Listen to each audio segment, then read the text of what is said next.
ज़ारा मेरे निकाह में और माही मेरी बहन। मेरे लिए दोनों रिश्ते काबिल एहतराम हैं। आज रात तुम यही ड्रेस पहन कर जाओगी मेरे दोस्त की शादी में।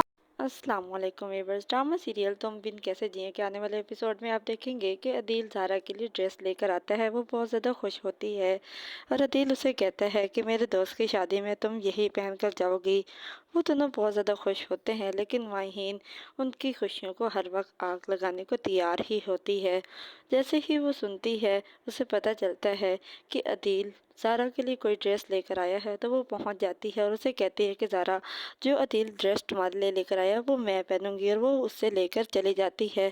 ज़ारा को बहुत ज़्यादा गिल्टी हो रही होती है कि अदील मेरे लिए एक ड्रेस लेकर आए हैं और वो भी मैं नहीं पहन सकती।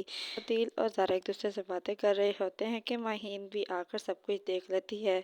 वो ज़ारा के बाबा से कहती है कि आपको नहीं लगता कि हमें अदील और ज़ारा के मेल जोल पर पाबंदी लगानी चाहिए?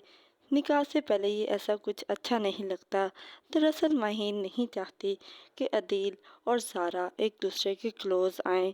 वो चाहती है कि इनके दरमियान दूरियां पैदा की जाएं ताकि इन दोनों की तलाक हो जाए। ज़ारा के बाप को भी कुछ न कुछ अंदाज़ा हो रहा होता है कि कहीं न कहीं माहीन नहीं चाहती कि ज़ारा और अदील की रुखसती हो। अदील के बाबा अपनी बेगम से कहते हैं कि माहीन क्यों अदील और ज़ारा की दुश्मन बनी हुई है। बहनें तो अपने भाई को सदके वारी जाती हैं और ये उनके दरमियान दूरियां पैदा करने की क्यों कोशिश कर रही है। अपनी बेटी को कुछ समझाओ। अदील की माँ को तो बहुत ज़्यादा जेलसी हो रही है कि कैसे उसका शौहर अपनी भांजी की साइड ले रहा है। वो तो उसको देखना भी नहीं चाहती और वो अभी से उसके दीवाने हुए जा रहे हैं। अभी से मेरे शौहर और मेरे बेटे पर डोरे डाल रही है, पता नहीं शादी के बाद क्या करेगी। अब ये दोनों माँ बेटी हर सूरत कोशिश करेंगी कि किसी न किसी तरह ज़ारा और अदील को अलग किया जाए। माहीन ज़ारा के बाबा से कहती है कि अगर मैं अदील और ज़ारा पर कुछ पाबंदियाँ लगा रही हूँ तो ये उन दोनों की बेहतरी के लिए है। मैं नहीं चाहती कि लोग बातें बनाएं और इन दोनों का रिश्ता ख़राब हो, इसलिए बेहतर ये है कि आप इन पर पाबंदियाँ लगा दें। ज़ारा की बड़ी बहनों से समझाती है कि तुम जैसी बेवकूफ़ लड़की मैंने आज तक अपनी ज़िंदगी में नहीं देखी। वो उसे समझाती और कहती है कि ज़रा तुम वो गलतियाँ मत दोहराओ जो मैंने की थी, और आज देखो मैं खाली हाथ हूँ।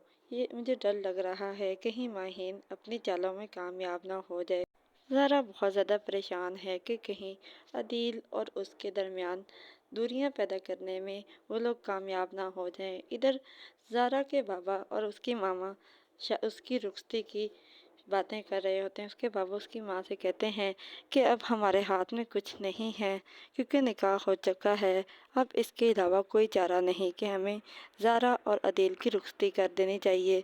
इधर माहीन की माँ उसे कॉल करती है और कहती है कि मैं किसी सूरत नहीं चाहती कि ये लड़की रुखसत होकर हमारे घर आए।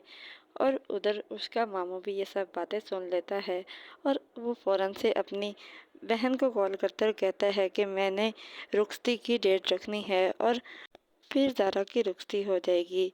लेकिन माहीन और उसकी माँ उसके बाद उसका मज़ीद जीना मुश्किल कर देंगी। उन दोनों की शादी को मुश्किलात का शिकार बना देंगी। अदील भी दोनों तरफ से फंस कर रह जाएगा। वो अपनी फूफी से कहेगा कि ना तो मैं महीन की तरफदारी कर सकता हूँ और ना ही ज़ारा की, क्योंकि मेरे लिए दोनों काबिल इज़्ज़त हैं। एक तरफ मेरी बीवी है और दूसरी तरफ मेरी बहन। मैं क्या करूँ, मुझे खुद समझ नहीं आ रही।